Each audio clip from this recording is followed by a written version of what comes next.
Fala pessoal, tudo bem com vocês? Aqui é o professor Lucas Crivellari e no vídeo de hoje vamos ver aí do artigo 39 até o artigo 60b, tá certo? Ao final de cada um dos capítulos que a gente vê entre esses artigos 39 e 60b, eu trago uma análise aí completa sobre o capítulo, tá? Mas ao longo aí das leituras eu vou também fazendo alguns apontamentos, ok? Então vamos prestar bem atenção para a gente assimilar de forma legal aí esse conteúdo que abrange esses artigos aí. Então vamos lá. Então o capítulo 3 aqui da educação profissional e tecnológica, artigo 39, a educação profissional e tecnológica, no cumprimento dos objetivos da educação nacional, integra-se aos diferentes níveis e modalidades de educação e as dimensões do trabalho, da ciência e da tecnologia. Parágrafo 1º. Os cursos de educação profissional e tecnológica poderão ser organizados por eixos tecnológicos, possibilitando a construção de diferentes itinerários formativos, observadas as normas do respectivo sistema e nível de ensino. A gente sabe que a educação escolar no Brasil é dividida em dois níveis, né? Que é a educação básica e a educação superior. Parágrafo 2º. A educação profissional e tecnológica abrangerá os seguintes cursos. Inciso 1.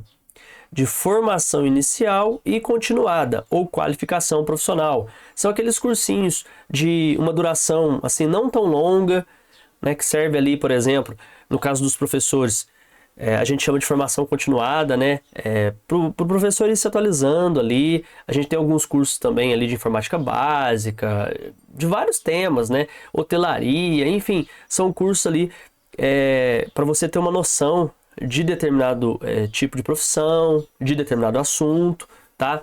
Ou mesmo para você melhorar, como eu disse, atualizar, né, o seu currículo aí, tá? Tá um pouco mais antenado com as novas tecnologias. São cursos assim que eles vão te qualificar, mas não vão fornecer nenhum título, né? Um título de técnico em X ou tecnólogo em Y, tá?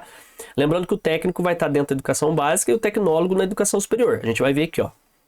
Inciso 2, ó, de educação profissional técnica de nível médio. Aí a gente fala, né, de cursos de nível médio, por exemplo, de cursos técnicos de nível médio. Aí a gente pode falar aí magistério de nível médio, que é um curso técnico aí é como se fosse um curso técnico de pedagogia. A gente tem técnico mecânica, técnico informática, enfim, esses cursos aí que são ligados ali à educação básica, tá? Porque eles são feitos normalmente junto com o ensino médio, que a gente chama de forma concomitante, ou subsequente, que é após você ter concluído ali o ensino médio. 3, ó, de educação profissional tecnológica de graduação e pós-graduação. Tá? A gente tem, por exemplo, os cursos de tecnólogo. Vou dar um exemplo aqui, tecnólogo em gestão ambiental. Tá? É um curso de nível superior, tá ligado com a educação superior. Tá? E as pós-graduações também nessa área. Vamos lá. Parágrafo 3º.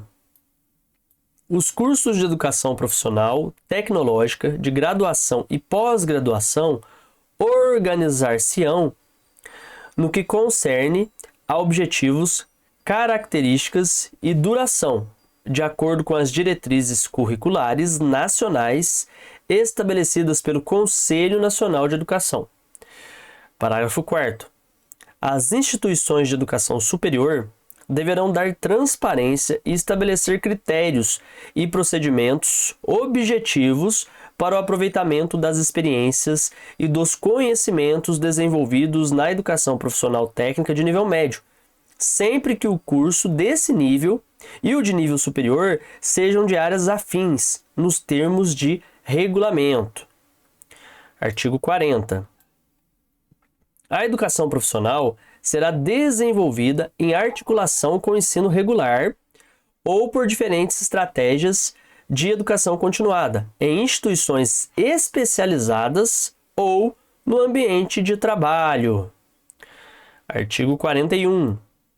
O conhecimento adquirido na educação profissional e tecnológica, inclusive no trabalho, poderá ser objeto de avaliação, reconhecimento e certificação para prosseguimento ou conclusão de estudos. Artigo 42. as instituições de educação profissional e tecnológica, além dos seus cursos regulares, oferecerão cursos especiais, abertos à comunidade, condicionada à matrícula, à capacidade de aproveitamento e não necessariamente ao nível de escolaridade. Artigo 42-A. A educação profissional e tecnológica, organizada em eixos tecnológicos, observará o princípio da integração curricular entre cursos e programas, de modo a viabilizar itinerários formativos contínuos e trajetórias progressivas de formação entre todos os níveis educacionais. Parágrafo 1º. O itinerário contínuo de formação profissional e tecnológica é o percurso formativo estruturado de forma a permitir o aproveitamento incremental de experiências, certificações e conhecimentos desenvolvidos ao longo da trajetória individual do estudante. Isso aqui foi incluído no ano de 2023, viu, pessoal? Ó o parágrafo 2º aqui, ó. O itinerário referido no parágrafo 1º deste artigo poderá integrar um ou mais eixos tecnológicos. Parágrafo 3º. O Catálogo Nacional de Cursos Técnicos, CNCT, e o Catálogo Nacional de Cursos Superiores de Tecnologia, CNCST, orientarão a organização dos cursos e itinerários, segundo eixos tecnológicos, de forma a permitir sua equivalência para o aproveitamento de estudos entre os níveis médio e superior. Parágrafo 4º.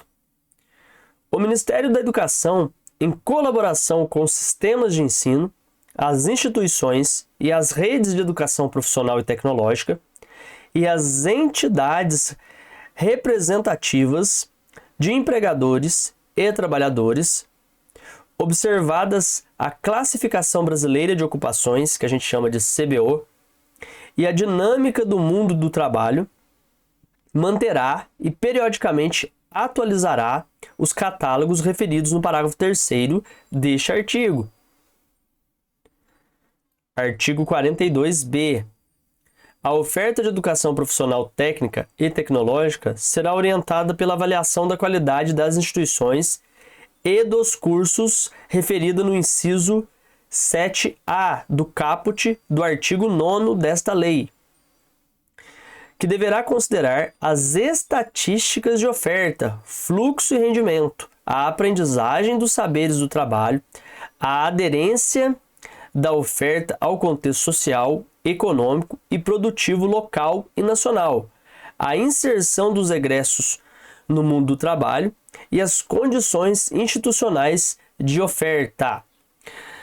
Pessoal, então, muitos artigos aqui eu passei, né, a leitura, sem fazer os apontamentos, até que, como eu disse, né, eu sempre trago uma análise aí geral no final de cada capítulo, tá? E aonde eu vi que talvez não tivesse encaixado ali muito claro na análise que eu fiz no final, né, eu coloquei, né, alguns pontos, né, só para vocês, né, terem aquela noção ali, né, por exemplo, que os cursos técnicos, tecnológicos, eles são distribuídos ali nos dois níveis escolares, tanto na educação básica quanto na educação superior, né? Aí o exemplo que eu dei, na educação básica, os cursos técnicos ali, né, que podem ser juntos com o ensino médio ou depois do ensino médio. E quando a gente fala de educação superior, os cursos de tecnólogo, por exemplo, tecnólogo em gestão ambiental, em gestão comercial, tá? Enfim, agora a minha análise aqui, que eu trouxe também digitada ao final desse capítulo, ó. Alguns pontos importantes deste capítulo incluem: 1. A organização dos cursos por eixos tecnológicos, permitindo diferentes itinerários formativos. 2. A abrangência de cursos de formação inicial e continuada, educação profissional técnica de nível médio e educação profissional tecnológica de graduação e pós-graduação. 3. A necessidade de os cursos de graduação e pós-graduação seguir diretrizes curriculares nacionais estabelecidas pelo Conselho Nacional de Educação. 4. A obrigatoriedade das instituições de educação superior em estabelecer critérios para o aproveitamento de conhecimentos da educação profissional técnica de nível médio quando os cursos forem afins, né? Isso aqui é quando um curso técnico tiver ali algo que possa ser aproveitado, né, pelo curso superior, né, o curso técnico, médio técnico ali de educação básica, trazer alguma coisa que pode ser aproveitado, por exemplo, num curso de tecnólogo, tá, de educação superior ali, entre outros. 5. A integração da educação profissional com o ensino regular ou estratégias de educação continuada, que são aqueles cursos que a gente viu lá da formação continuada, cursos ali para atualização profissional, podendo ocorrer em instituições especializadas ou no ambiente de trabalho. 6. A possibilidade de avaliação, reconhecimento e certificação do conhecimento adquirido na educação profissional para prosseguimento ou conclusão de estudos. 7. A oferta de cursos especiais abertos à comunidade, sem necessidade de nível de escolaridade como pré-requisito. Ou seja, às vezes a pessoa tem só até o 4º ano, né? A antiga 4ª série, né? Que seria hoje o 5º ano. Mas ela tem capacidade ali de frequentar um curso, né? Por vários motivos, né? Não é aquilo que ela traz no currículo que reflete aquilo que ela é no dia a dia ali, aquele entendimento de mundo, aquela compreensão, aquela parte acadêmica dela ali, prática, é capaz de fazer ela se inserir ali numa turma de pessoas que até já concluíram o ensino médio, mas essa pessoa também ter a capacidade ali, de certo modo, de frequentar, né? O curso ela vai poder frequentar. Então esses cursos eles são relacionados à competência, à capacidade subjetiva ali da pessoa e não necessariamente naquilo que ela traz de formação, no currículo dela ali, tá? Na formação acadêmica dela. 8. A integração curricular entre cursos e programas, visando a formação contínua e progressiva, com itinerários formativos que permitem o aproveitamento incremental de conhecimentos. 9. A orientação dos catálogos nacionais de cursos técnicos e superiores de tecnologia para equivalência entre níveis médio e superior. 10. A avaliação da qualidade das instituições e cursos de educação profissional com base em diversos critérios, incluindo a aprendizagem, a aderência ao contexto socioeconômico, inserção dos egressos no mercado de trabalho e condições institucionais. Essas diretrizes visam promover uma educação profissional e tecnológica de qualidade, alinhada com as demandas do mercado de trabalho e as necessidades da sociedade brasileira. Pessoal, agora a gente vai ver o capítulo 4, que vai falar aí da educação superior. Artigo 43. A educação superior tem por finalidade: 1.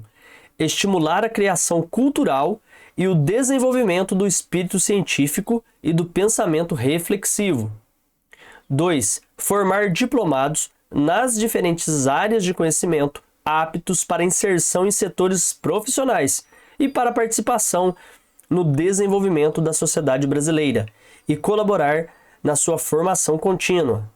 3. Incentivar o trabalho de pesquisa e investigação científica, visando o desenvolvimento da ciência e da tecnologia e da criação e difusão da cultura e, desse modo, desenvolver um entendimento do homem e do meio em que vive. 4. Promover a divulgação de conhecimentos culturais, científicos e técnicos que constituem patrimônio da humanidade e comunicar o saber através do ensino, de publicações ou de formas de comunicação. 5. Suscitar o desejo permanente de aperfeiçoamento cultural e profissional e possibilitar a correspondente concretização, integrando os conhecimentos que vão sendo adquiridos numa estrutura intelectual sistematizadora do conhecimento de cada geração. 6. Estimular o conhecimento dos problemas do mundo presente, em particular os nacionais e regionais, prestar serviços especializados à comunidade e estabelecer com esta uma relação de reciprocidade. 7. Promover a extensão aberta à participação da população, visando a difusão das conquistas e benefícios resultantes da criação cultural e da pesquisa científica e tecnológica geradas na instituição. 8. Atuar em favor da universalização e do aprimoramento da educação básica, mediante a formação e a capacitação de profissionais, a realização de pesquisas pedagógicas e o desenvolvimento de atividades de extensão que aproximem os dois níveis escolares, ou seja, que aproxime ali a educação básica da educação superior. Artigo 44. A educação superior abrangerá os seguintes cursos e programas.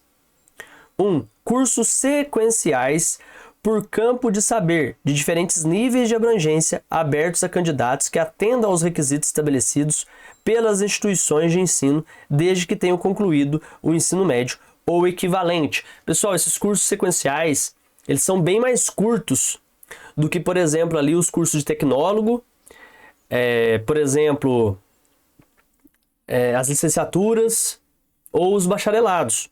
Tá? Então, esses cursos sequenciais também são considerados ali de nível superior. Então, muita gente que tem o ensino médio ali vai prestar um concurso e no concurso exige ali nível superior e o concurso está chegando ali, a pessoa acabou de formar o ensino médio, ela acaba correndo ali, fazendo esse curso sequencial para que ela consiga obter ali o nível superior e poder ingressar aí nesse concurso que exige apenas nível superior como quesito, tá? Então, a gente tem além, como eu disse, do tecnólogo, do bacharel e do licenciado, a possibilidade aí da pessoa fazer esse curso sequencial, tá bom?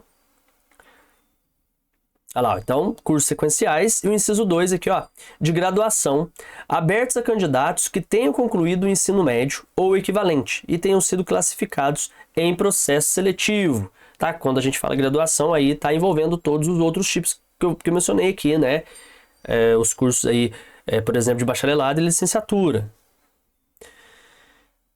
Então, o inciso 3 fala também de pós-graduação, compreendendo programas de mestrado e doutorado, cursos de especialização, aperfeiçoamento e outros, abertos a candidatos diplomados em cursos de graduação e que atendam às exigências das instituições de ensino. 4.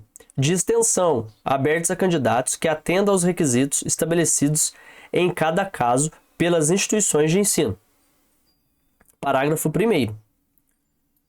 O resultado do processo seletivo referido no inciso 2 do caput deste artigo será tornado público pela instituição de ensino superior, sendo obrigatórios a divulgação da relação nominal dos classificados, a respectiva ordem de classificação e o cronograma das chamadas para matrícula, de acordo com os critérios para preenchimento das vagas constantes do edital, assegurado o direito do candidato, classificado ou não, a ter acesso às suas notas ou indicadores de desempenho em provas, exames e demais atividades da seleção, e a sua posição na ordem de classificação de todos os candidatos. Parágrafo 2º. No caso de empate no processo seletivo, as instituições públicas de ensino superior darão prioridade de matrícula ao candidato que comprove ter renda familiar inferior a 10 salários mínimos ou ao de menor renda familiar, quando mais de um candidato preencher o critério inicial. Parágrafo 3º. O processo seletivo referido no inciso 2 considerará as competências e as habilidades definidas na Base Nacional Comum Curricular. Artigo 45. A educação superior será ministrada em instituições de ensino superior, públicas ou privadas, com variados graus de abrangência ou especialização. Artigo 46. A autorização e o reconhecimento de cursos, bem como o credenciamento de instituições de educação superior, terão prazos limitados, sendo renovados periodicamente, após processo regular de avaliação. Isso aqui vale mencionar um ponto importante, que é o seguinte: às vezes você ingressa num curso superior aí e ele foi autorizado, tá? Mas ele ainda ele não foi aprovado, né? Ele não foi reconhecido. Ele foi autorizado, né? Vamos dizer assim, para ser mais exato, foi aprovado que ele pudesse ter seu início. Mas depois de uma análise, ele não consegue ganhar ali o reconhecimento pelo modo como ele foi ofertado ali ao longo da sua duração. E aí a pessoa pode ter problemas para obter ali o certificado ou diploma, tá? Então tem que tomar cuidado com a instituição que você está querendo aí fazer um curso superior, né? Que você está querendo os serviços dela aí para obtenção de um curso aí de nível superior, tá? Porque tem que ter autorização, mas também tem que ter o reconhecimento, tá? Não é só ser autorizado, né? Lá no final tem que ter também o reconhecimento. Então, sempre ficar de olho aí se essas instituições que vocês pretendem aí fazer os cursos superiores, se elas são bem reconhecidas aí, né, pelo público em geral, né? Vai lá no Reclame Aqui, vê se não tem nenhum problema, analisa bem antes de você pagar aí por um curso superior para evitar surpresas lá no final, tá? Do curso ter sido autorizado, sim, sem problema, você vai lá no MEC, consulta autorizado, mas depois no final ali, por vários fatores, não ser reconhecido. Então fique esperto.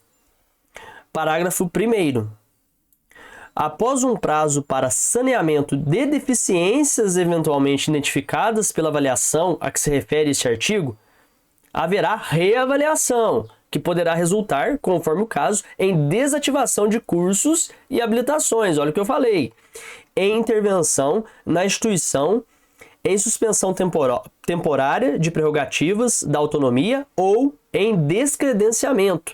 Aí, como eu disse, o curso foi autorizado pelo MEC, você iniciou o curso, mas lá no meio do curso, lá no final do curso, ele não atendeu os requisitos, então ele foi ali descredenciado, desautorizado, enfim, use o termo que quiser, ele não vai ser reconhecido, você não vai poder ter nem certificado nem diploma.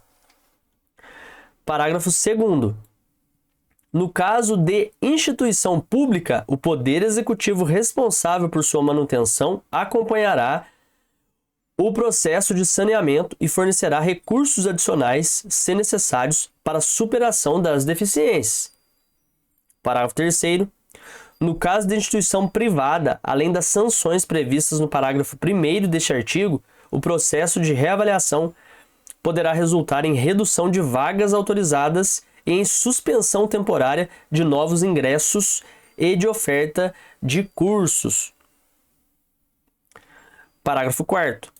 É facultado ao Ministério da Educação, mediante procedimento específico e com aquiescência da instituição de ensino, com vistas a resguardar os interesses dos estudantes, comutar as penalidades previstas nos parágrafos 1º e 3º desse artigo por outras medidas, desde que adequadas para a superação das deficiências e irregularidades constatadas.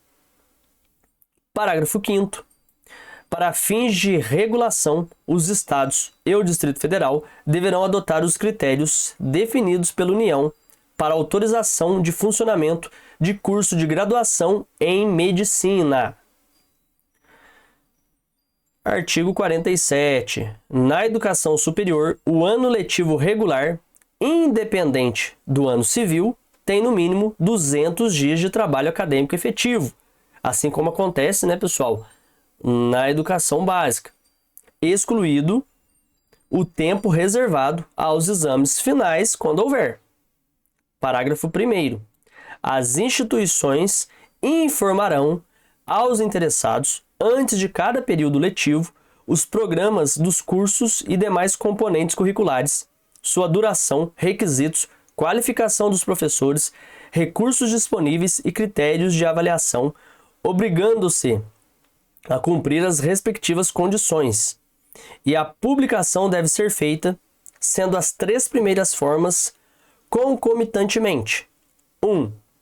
Em página específica na internet, no sítio eletrônico oficial da instituição de ensino superior, obedecido o seguinte: a. Toda publicação a que se refere essa lei deve ter como título, grade e corpo docente. B.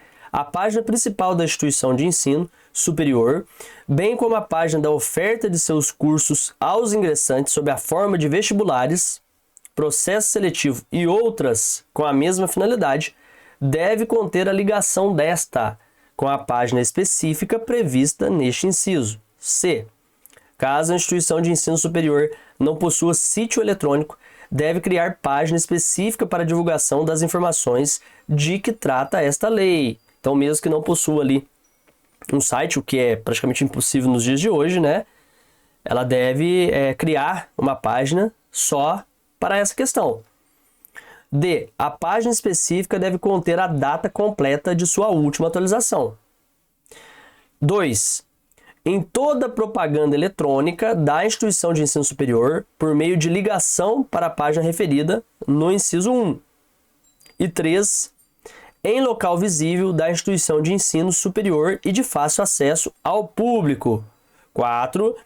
Deve ser atualizada semestralmente ou anualmente, de acordo com a duração das disciplinas de cada curso oferecido, observando o seguinte: a. Caso o curso mantenha disciplinas com duração diferenciada, a publicação deve ser semestral. B. A publicação deve ser feita até um mês antes do início das aulas. C. Caso haja mudança na grade do curso ou no corpo docente até o início das aulas, os alunos devem ser comunicados sobre as alterações. 5. Deve conter as seguintes informações: a. A lista de todos os cursos oferecidos pela instituição de ensino superior. B. A lista das disciplinas que compõem a grade curricular de cada curso e as respectivas cargas horárias. C. A identificação dos docentes que ministrarão as aulas em cada curso, as disciplinas que efetivamente ministrará naquele curso ou cursos, sua titulação, abrangendo a qualificação profissional do docente e o tempo de cada docente. E o tempo de casa, na verdade, do docente, de forma total, contínua ou intermitente. Parágrafo 2º. Os alunos que tenham extraordinário aproveitamento nos estudos, demonstrado por meio de provas e outros instrumentos de avaliação específicos, aplicados por banco examinador especial, poderão ter abreviada a duração dos seus cursos, de acordo com as normas dos sistemas de ensino. Parágrafo 3º. É obrigatória a frequência de alunos e professores, salvo nos programas de educação à distância. Parágrafo 4º. As instituições de educação superior oferecerão, no período noturno, cursos de graduação nos mesmos padrões de qualidade mantidos no período diurno, sendo obrigatória a oferta noturna nas instituições públicas, garantida a necessária previsão orçamentária. E o artigo 48 agora. Os diplomas de cursos superiores reconhecidos, quando registrados, terão validade nacional, como prova da formação recebida por seu titular. Parágrafo 1º. Os diplomas expedidos pelas universidades serão por elas próprias registrados, e aqueles conferidos por instituições não universitárias serão registrados em universidades indicadas pelo Conselho Nacional de Educação. Tá? Existem muitas instituições, pessoal, que elas não são universidades. Elas oferecem cursos superiores, mas elas não apresentam os requisitos ou a quantidade mínima de cursos e alunos para serem consideradas ali universidades. Então, a gente chama elas ali de faculdades, né? Enfim, ou outros nomes e termos, mas elas não são universidades. Então, elas não podem emitir diplomas. Aí, o que elas precisam fazer? Elas podem ofertar os cursos superiores ali, por exemplo, mas elas dependem de alguma instituição que seja universidade ali e que seja uma universidade reconhecida para registrar os diplomas para elas. Então, elas podem fazer uma parceria com alguma universidade aí. Normalmente, as privadas fazem parcerias com outras que também são privadas. Parágrafo 2º. Os diplomas de graduação expedidos por universidades estrangeiras serão reavaliados, ou melhor, revalidados por universidades públicas que tenham curso do mesmo nível e área, ou equivalente, respeitando-se os acordos internacionais de reciprocidade ou equiparação. Parágrafo 3º. Os diplomas de mestrado e de doutorado expedidos por universidades estrangeiras só poderão ser reconhecidos por universidades que possuam cursos de pós-graduação reconhecidos e avaliados na mesma área de reconhecimento e em nível equivalente ou superior. Artigo 49. As instituições de educação superior aceitarão a transferência de alunos regulares para cursos afins, na hipótese de existência de vagas e mediante processo seletivo. Parágrafo único. As transferências ex officio dar-se-ão na forma da lei. Aí a gente tem o artigo 50 agora.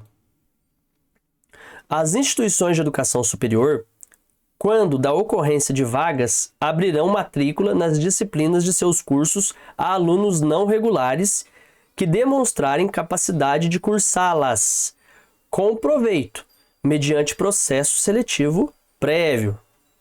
Artigo 51. As instituições de educação superior credenciadas como universidades, ao deliberar sobre critérios e normas de seleção e admissão de estudantes, levarão em conta os efeitos desses critérios sobre a orientação do ensino médio, articulando-se com os órgãos normativos dos sistemas de ensino. Artigo 52. As universidades são instituições pluridisciplinares de formação dos quadros profissionais de nível superior, de pesquisa, de extensão e de domínio e cultivo do saber, do saber humano, que se caracterizam por 1. Produção intelectual institucionalizada mediante o estudo sistemático dos temas e problemas mais relevantes, tanto do ponto de vista científico e cultural, quanto regional e nacional. 2. 1/3 do corpo docente, pelo menos, com titulação acadêmica de mestrado ou doutorado, tá? Então, as universidades têm que ter ali, na sua composição, ao menos 1/3 do corpo docente, dos professores, com titulação acadêmica de mestrado ou doutorado, tá? Então, pelo menos 1/3 do corpo docente, ou seja, 33% ali mais ou menos do corpo docente, deve ter pelo menos mestrado ou doutorado. E também, 3, 1/3 do corpo docente em regime de tempo integral. Tá? Então, tem que trabalhar ali também período integral. Então, 1/3 tem que ter ao menos ali,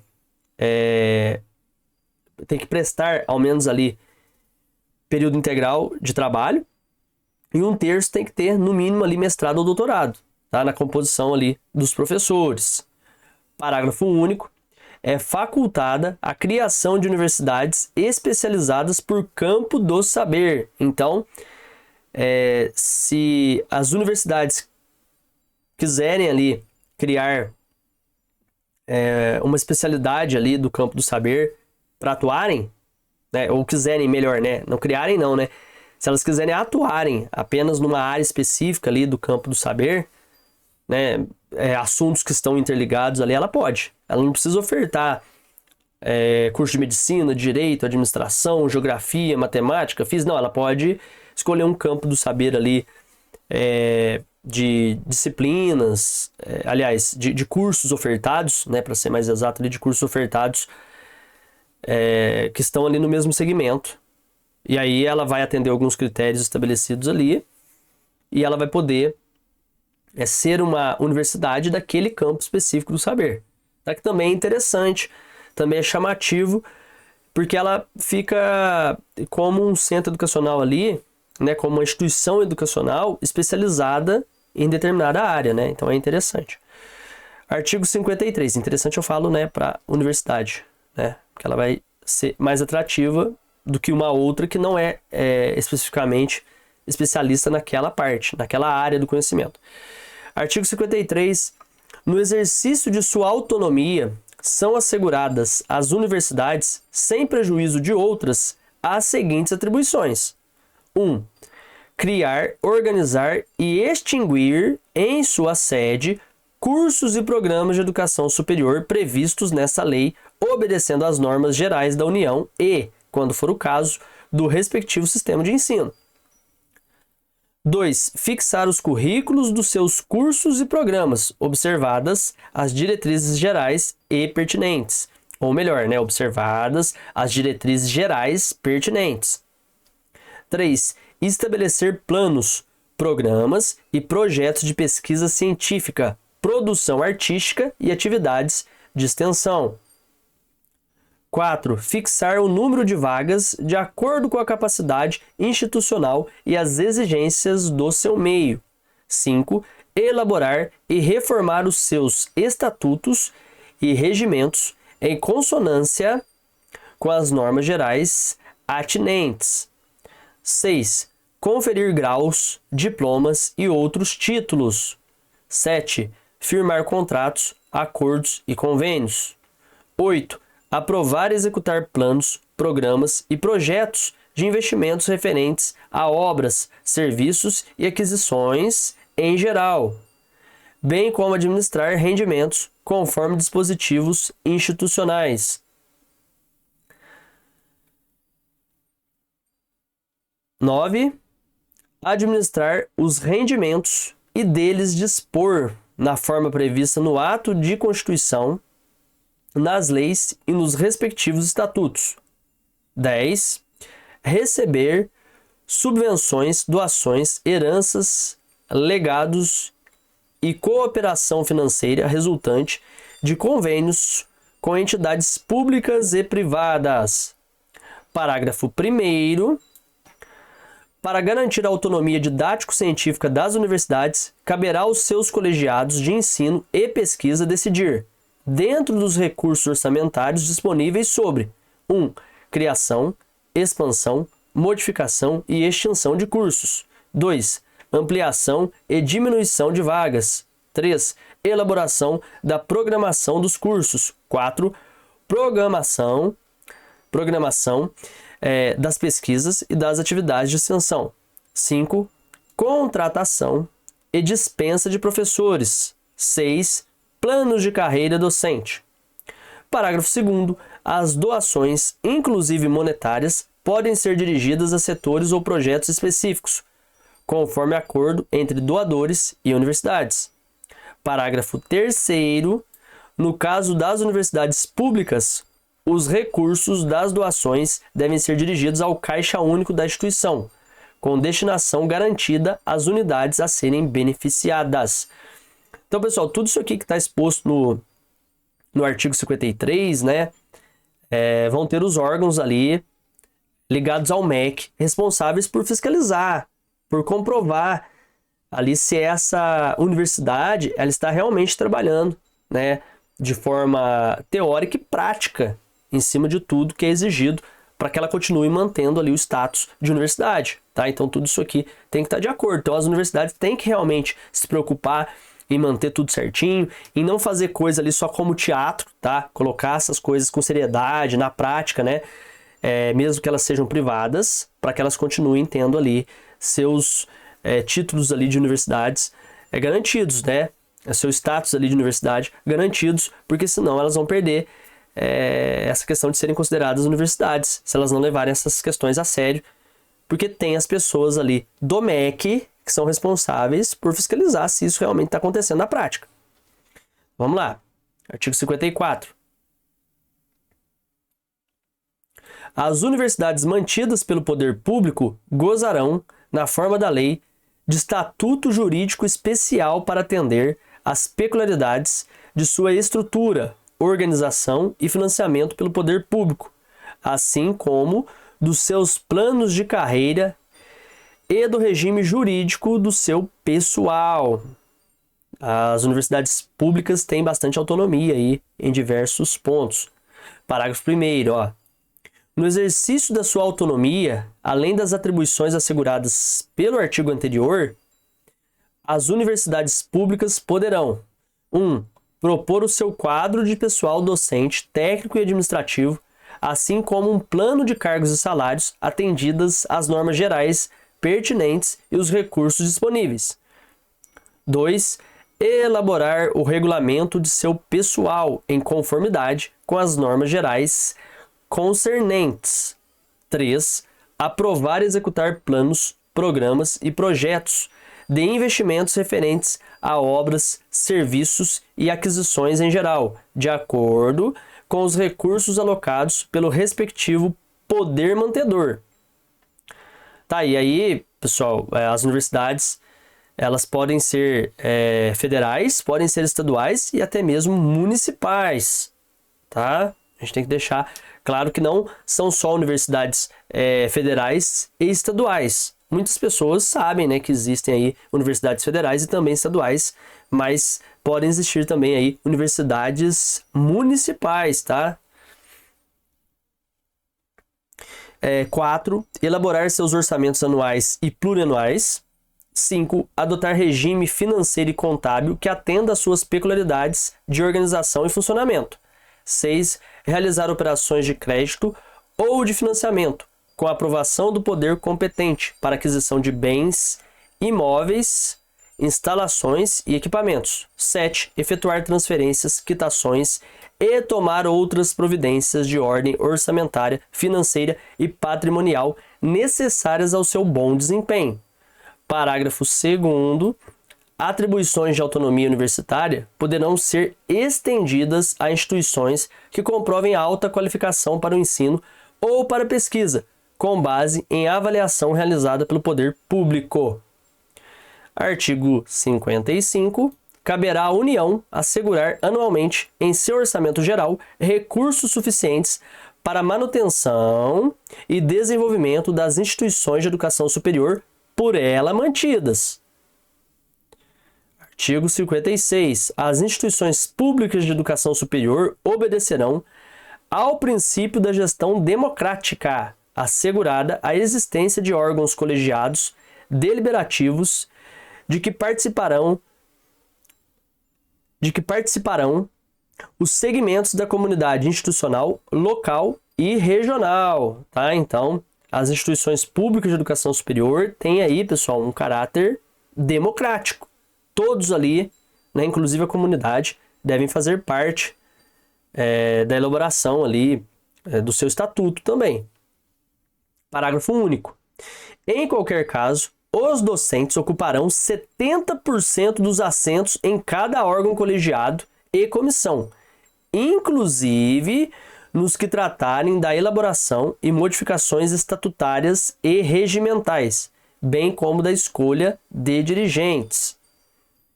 Artigo 57. Nas instituições públicas de educação superior, o professor ficará obrigado ao mínimo de 8 horas semanais de aulas. Então, o professor ali que atua numa instituição pública de educação superior, ele não poderá atuar, trabalhar, exercer sua profissão nessa instituição, nessa universidade, por exemplo, de educação superior aí pública, se ele não cumprir uma carga horária mínima de 8 horas. Então, ele é obrigado a cumprir pelo menos 8 horas para poder atuar aí profissionalmente nessa instituição pública, tá bom? No mínimo 8 horas semanais, tá, pessoal? Aqui, ó, 8 horas semanais. E aqui tá falando, ó, 8 horas semanais de aulas, né?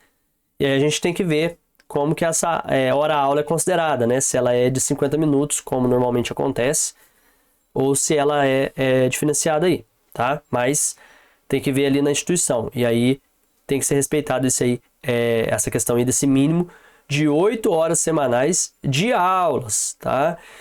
E assim, pessoal, às vezes um cargo, ele é composto por horas-aulas, mas tem que vir junto com essas horas-aulas um tempo extra ali, né? Para avaliações, para planejamento. Então, quando fala esse mínimo de 8 horas semanais de aulas, não significa que também vai ser uma prestação de serviço aí desse profissional de apenas 8 horas, tá? Pode ser mais que 8 horas, dependendo do regulamento ali da instituição, ou do que definir ali o MEC, enfim, do que for definido em legislações específicas, né? Pode ser até mais de 8 horas, né, aulas, tá? Por tempos extras, tá? O mínimo é 8 horas aulas semanais. 8 horas aulas que esse professor deve estar dentro aí de sala de aula. ou né, trabalhando ali com os alunos em qualquer espaço. Bom, enfim, vamos lá.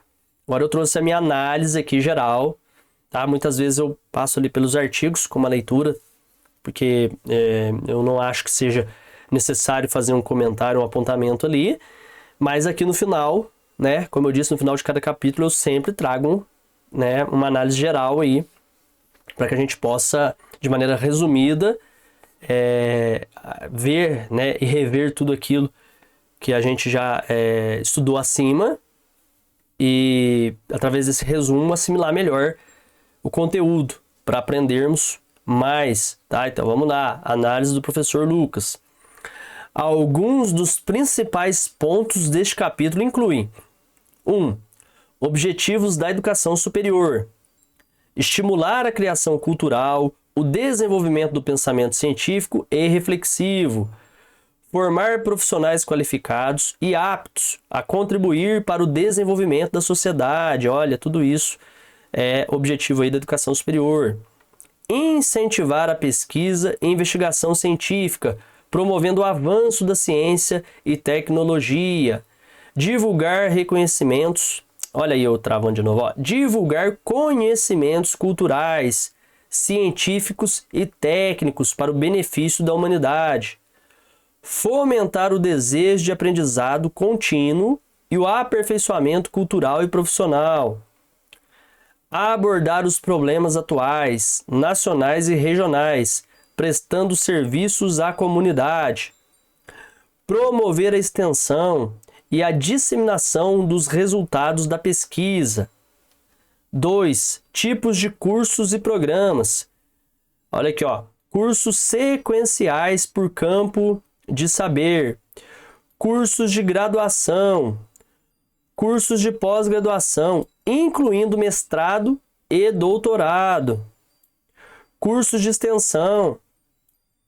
3. Processo seletivo e critérios de admissão. Realização de processo seletivo para candidatos aos cursos de graduação. Possibilidade de priorizar candidatos de menor renda em caso de empate. Consideração das competências e habilidades definidas na Base Nacional Comum Curricular, ou seja, consideração no nível superior daquilo, né, que foi visto ali no nível básico, tá? Na educação básica. Regulação e avaliação, autorização e reconhecimento de cursos e credenciamento de instituições com prazos limitados e renovação periódica.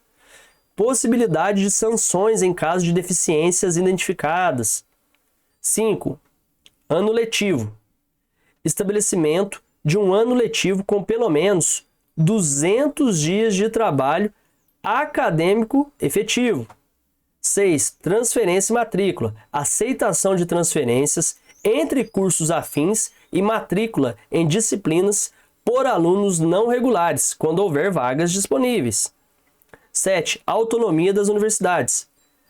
Atribuição de autonomia às universidades para criar cursos, estabelecer currículos, realizar pesquisa e extensão, conferir graus e diplomas, entre outras ações. 8. Reconhecimento de diplomas. Validade nacional dos diplomas de cursos superiores reconhecidos. Revalidação de diplomas de graduação de universidades estrangeiras por instituições brasileiras. 9. Gestão democrática. Princípio da gestão democrática nas instituições públicas de educação superior, com participação da comunidade acadêmica. 70% ali do pessoal que compõe também, né, como a gente viu, algum conselho ali da universidade, tem que ser professores ali, tem que ser pessoal que atua ali, que ministra as aulas, pessoal docente. 10. Recursos financeiros. Obrigatoriedade da União de assegurar recursos suficientes para manutenção e desenvolvimento das instituições públicas de educação superior. 11. Jornada de trabalho dos professores. Obrigatoriedade de os professores dedicarem no mínimo 8 horas semanais às aulas. Este capítulo da LDB estabelece as bases legais para o funcionamento das instituições de ensino superior no Brasil, garantindo a qualidade e a relevância da educação superior no país.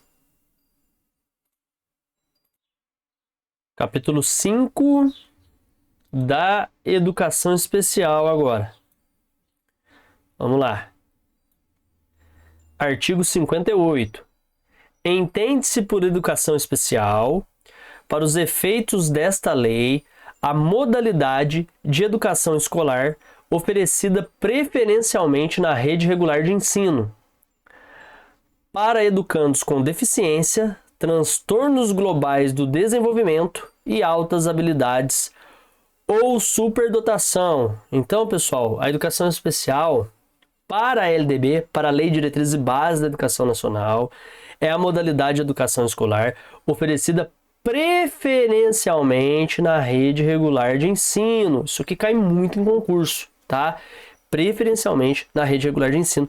Não é só para quem tem algum tipo de deficiência, mas também, né, para pessoas que possuem altas habilidades ou superdotação, tá? Essas pessoas muitas vezes precisam ali de uma inclusão, porque às vezes elas têm uma habilidade tão desenvolvida em determinada parte, ou elas têm uma superdotação ali, então elas acabam ficando, né, de certo modo, diferenciadas ali dos demais, então elas precisam também de que seja feito um trabalho de inclusão muitas vezes.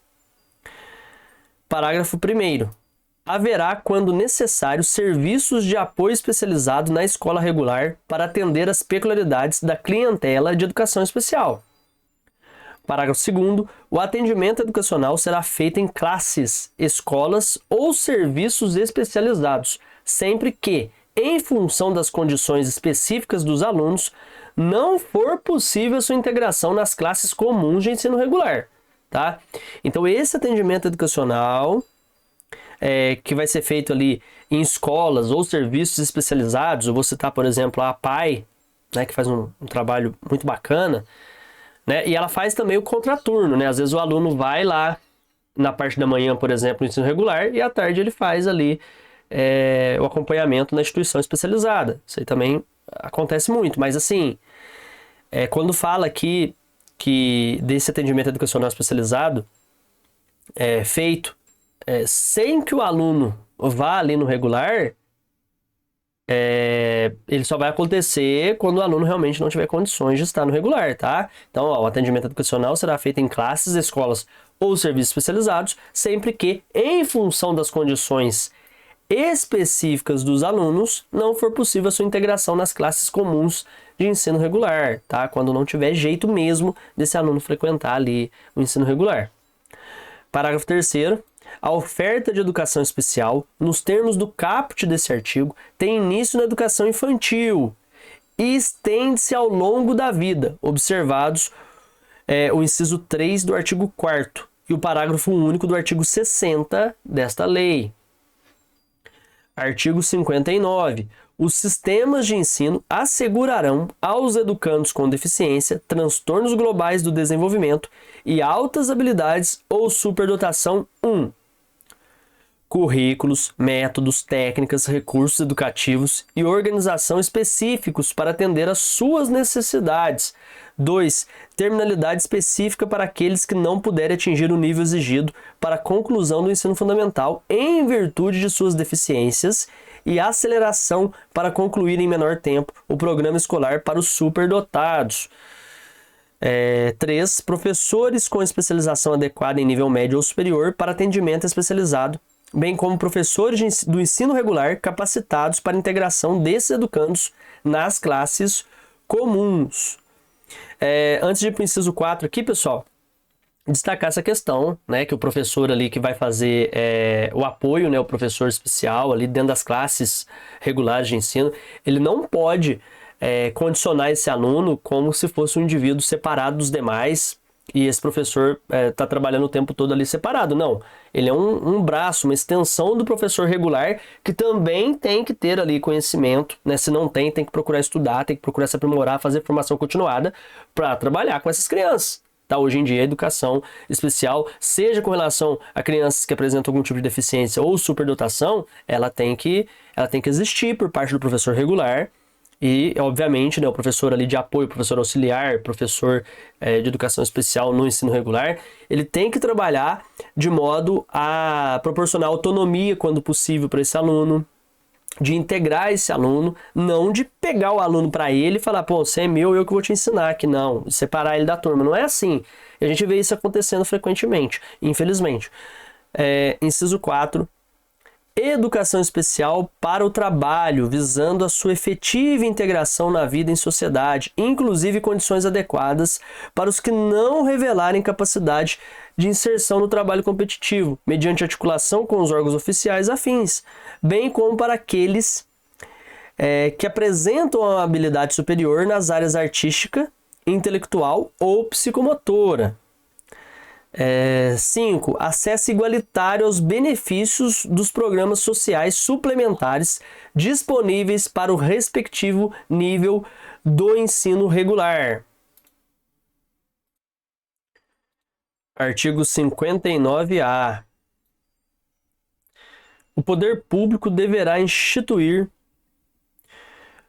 o Cadastro Nacional de alunos com altas habilidades ou superdotação matriculados na educação básica e na educação superior, a fim de fomentar a execução de políticas públicas destinadas ao desenvolvimento pleno das potencialidades desse alunado.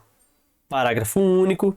A identificação precoce de alunos com altas habilidades ou superdotação, os critérios e procedimentos para inclusão no cadastro referido no caput desse artigo, as entidades responsáveis pelo cadastramento, os mecanismos de acesso aos dados do cadastro e as políticas de desenvolvimento das potencialidades do alunado de que trata o caput serão definidos em regulamento. Pessoal, na maioria dos países aí desenvolvidos, pelo menos, né, a gente tem vários programas que funcionam na prática, né, que tem esse cadastramento, esse levantamento aí para saber quantos alunos superdotados, quantas habilidades tem, para que esses indivíduos lá no futuro acrescentem, né, usando suas potencialidades, que esses tragam benefícios ao país, né, deles. Então a maioria dos países desenvolvidos tem programas e que funcionam na prática. E aí a gente consegue descobrir vários mitos aí de determinada área do conhecimento, né? Vários autores aí que são lidos aí mundialmente, porque já desde cedo foram identificados ali, né? Não só pelo próprio poder público ali, pela escola, pelo governo em si, né, vamos colocar assim, mas também pela família e tal. Então precisa ter, né, essa conscientização, não só por parte aí da escola, do poder público, e isso funcionar na prática, mas também as famílias, né, devem ter essa noção de que as pessoas ali que pertencem ao seu grupo, que são superdotadas, que são possuidoras de altas habilidades, podem ter ali algo bom no futuro para agregar ao país e para elas mesmo, né? Até a questão de transformação ali de condição social, econômica. Então é necessário que haja esse trabalho de conscientização, né, das potencialidades ali práticas depois de um tempo, benéficas para a família, né, para a pessoa, para o país também. Então é importante ter uma atenção maior e melhor, mais efetiva em cima dos superdotados, dos possuidores aí de altas habilidades. O Brasil está deixando a desejar nisso. Artigo 60. Os órgãos normativos dos sistemas de ensino estabelecerão critérios de caracterização das instituições privadas sem fins lucrativos, especializadas e com atuação exclusiva em educação especial para fins de apoio técnico e financeiro pelo poder público. Parágrafo único. O poder público adotará como alternativa preferencial a ampliação do atendimento aos educandos com deficiência, transtornos globais do desenvolvimento e altas habilidades ou superdotação na própria rede pública regular de ensino, independentemente do apoio às instituições previstas neste artigo.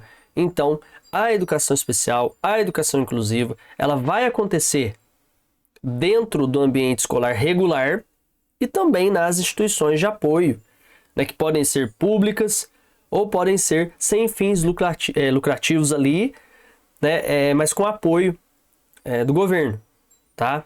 Apoio de recurso, material, humano, financeiro, enfim. Então ela vai acontecer nas duas instituições, nos dois tipos de instituição, seja a regular, dentro da mesma, ou seja, na especializada, tá bom? E agora uma análise, né, desse capítulo aqui que eu trouxe. Então vamos lá. A educação especial é uma modalidade oferecida preferencialmente na rede regular de ensino para educandos com deficiência, transtornos globais do desenvolvimento e altas habilidades ou superdotação. Quando necessário, são providos serviços de apoio especializado nas escolas regulares para atender às necessidades dessa clientela. O atendimento educacional pode ocorrer em classes, escolas ou serviços especializados quando a integração nas classes comuns não for possível devido às condições específicas dos alunos. A oferta de educação especial começa na educação infantil e continua ao longo da vida. A legislação também estipula que os sistemas de ensino devem garantir aos educandos com deficiência, transtornos globais do desenvolvimento e altas habilidades ou superdotação, currículos, métodos, técnicas, recursos educativos e organização específicos para atender às suas necessidades. Terminalidade específica para aqueles que não puderem atingir o nível exigido para a conclusão do ensino fundamental, devido às suas deficiências e aceleração para os superdotados. Professores com especialização adequada para atendimento especializado, bem como professores do ensino regular capacitados para a integração desses educandos nas classes comuns. Educação especial para o trabalho, visando a integração na vida e sociedade, incluindo condições adequadas para aqueles que não conseguem inserção no trabalho competitivo, e para os talentos nas áreas artísticas, intelectuais ou psicomotoras. Acesso igualitário aos benefícios dos programas sociais suplementares disponíveis para o nível do ensino regular. Além disso, a lei prevê a criação de um cadastro nacional de alunos com altas habilidades ou superdotação matriculados na educação básica e superior, visando o desenvolvimento pleno de suas potencialidades. Isso aí, como eu disse, para benefício do próprio aluno, da família e também do país. Os critérios, procedimentos, regulamentações para este cadastro, né, os critérios, procedimentos e regulamentações para este cadastro serão definidos em regulamento. A legislação também menciona que o poder público pode oferecer apoio técnico e financeiro a instituições privadas sem fins lucrativos especializadas em educação especial. Mas a preferência é pela ampliação do atendimento aos educandos com deficiência, transtornos globais do desenvolvimento e altas habilidades ou superdotação na rede pública regular de ensino. Então a preferência é sempre que a educação especial, que a educação inclusiva seja feita ali dentro do ensino regular. Então, os profissionais vão compor, os profissionais dessa área vão compor, juntamente com os profissionais ali que sempre atuaram apenas na parte regular, essa educação especial. Todos agora, né, são ali da educação especial dentro do ensino regular. Todos têm que saber lidar com a inclusão e com a educação especial dentro do ensino regular. Tá? Só quando não for mesmo possível é que teremos esses alunos frequentando apenas as instituições especializadas. E o aluno que frequenta a instituição regular, ele não precisa ficar sem frequentar a instituição especializada. Ele pode fazer a frequência dele, né? Ele pode ter a frequência dele na instituição especializada no contraturno. Tá? Então ele faz ali no horário da manhã a educação regular, à tarde ele vai para a especializada, tá? Ou vice-versa, enfim, tá? Se for interessante isso para ele. Vamos lá agora para o capítulo 5A. Os dois últimos artigos aqui desse vídeo. Da educação bilíngue de surdos. Olha lá, artigo 60A. Entende-se por educação bilíngue de surdos, para os efeitos desta lei, a modalidade de educação escolar oferecida em língua brasileira de sinais Libras como primeira língua e em português escrito, português escrito como segunda língua em escolas bilíngues de surdos, classes bilíngues de surdos, escolas comuns ou em polos de educação bilíngue de surdos para educandos surdos, surdocegos com deficiência auditiva sinalizantes, surdos com altas habilidades ou superdotação ou com outras deficiências associadas, optantes pela modalidade de educação bilíngue de surdos. Então, pessoal, isso aí cai muito em concurso. Então, presta atenção. Presta atenção, Entende-se por educação bilíngue de surdos, para os efeitos dessa lei, a modalidade de educação escolar oferecida, em língua brasileira de sinais como primeira língua e em português escrito como segunda. Então, presta atenção nisso. Parágrafo 1º.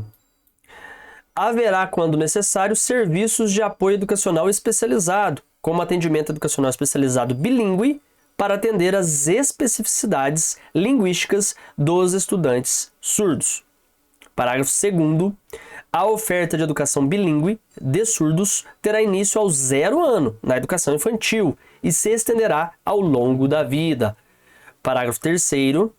O disposto no caput desse artigo será efetivado sem prejuízo das prerrogativas de matrícula em escolas e classes regulares, de acordo com o que decidir o estudante ou, no que couber, seus pais ou responsáveis, e das garantias previstas na Lei nº 13.146, de 6 de julho de 2015, Estatuto da Pessoa com Deficiência, que incluem, para os surdos oralizados, o acesso a tecnologias assistivas.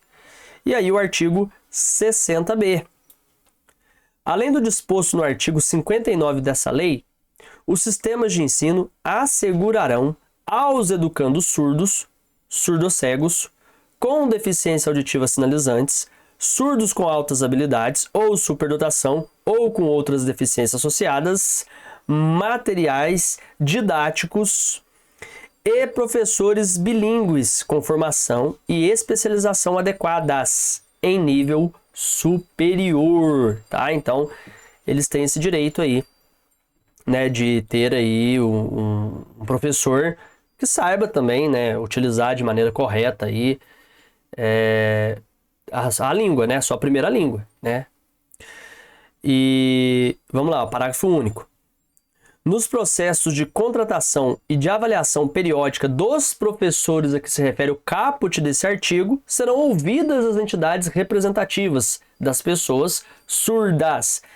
Pessoal, para trabalhar aqui na educação bilíngue, para trabalhar ali com Libras, né, com estudante surdo e suas diversas variações, tem que realmente, na prática, demonstrar o conhecimento. Senão não consegue ingressar, tá? Tem que realmente saber ali o que está fazendo logo de cara. Não adianta só vir com o diploma da faculdade lá e pegar que não dá conta, tá? E aí a gente traz, para encerrar o vídeo de hoje, a análise em cima desse capítulo, tá? Então vamos analisar aqui, né? Uma análise digitada aqui, sintetizando aquilo que a gente viu para assimilar melhor. Vamos lá, Essa modalidade de educação é oferecida em língua brasileira de sinais, Libras, como primeira língua. Sempre guardem isso, tá? Para o surdo, a primeira língua é a língua brasileira de sinais, tá? E em português escrito como segunda língua, tá? O português escrito é a segunda língua. Destinada a educandos surdos, surdocegos, com deficiência auditiva sinalizantes, surdos com altas habilidades, superdotação ou outras deficiências associadas, que optem por essa modalidade, tá? A lei determina que a educação bilíngue de surdos comece desde a educação infantil, né, aos 0 anos, entrou ali na creche, já tem esse direito, e continue ao longo da vida. A gente sabe que na prática isso, infelizmente, acaba não acontecendo, né, de já ter ali aos 0 anos profissionais preparados para lidar, né, com a pessoa surda, né, para saber trabalhar ali dentro das classes já com 0 anos ali, pessoa que tem conhecimento de Libras, por exemplo, e consegue ali trabalhar de maneira inclusiva com o surdo. A gente sabe que, infelizmente, desde os 0 anos, analisando o Brasil de modo geral, a gente não tem isso efetivo, né, ao longo de todo o território nacional na prática, mas é o que está aqui na lei. Né? Então a lei determina que a educação bilíngue de surdos comece desde a educação infantil e continue ao longo da vida. Quando necessário, serão oferecidos serviços de apoio educacional especializado, como atendimento educacional especializado bilíngue, para atender às necessidades linguísticas dos estudantes surdos. Além disso, os sistemas de ensino devem garantir materiais didáticos e professores bilíngues com formação adequada em nível superior, ouvindo as entidades representativas das pessoas surdas no processo de contratação e avaliação dos professores. Então, o professor que vai trabalhar ali com o surdo, né, que ele tem que ter o conhecimento de Libras, o certo é que sejam ouvidas ali as entidades representativas também, que elas avaliem se essa pessoa realmente tem condição de trabalhar ali com esse alunado. A LDB busca promover a inclusão e o desenvolvimento educacional dos surdos, reconhecendo a importância da Libras como língua de instrução e promovendo a formação de profissionais capacitados para atender às necessidades específicas desses estudantes. Tá ok, pessoal? Então é isso, tá? Eu espero que vocês tenham gostado dessa aula, né, desse vídeo. Deixem nos comentários ali as opiniões de vocês. Se vocês tiverem interesse também em adquirir a apostila que traz esse conteúdo aí atualizado para você, já visando o ano de 2024, o link está na descrição desse vídeo aqui, tá bom? No próximo, a gente vai partir aqui do título 6, né, dos profissionais da educação, tá bom? E eu te aguardo também aí no nosso canal em mais vídeos. Forte abraço e até a próxima!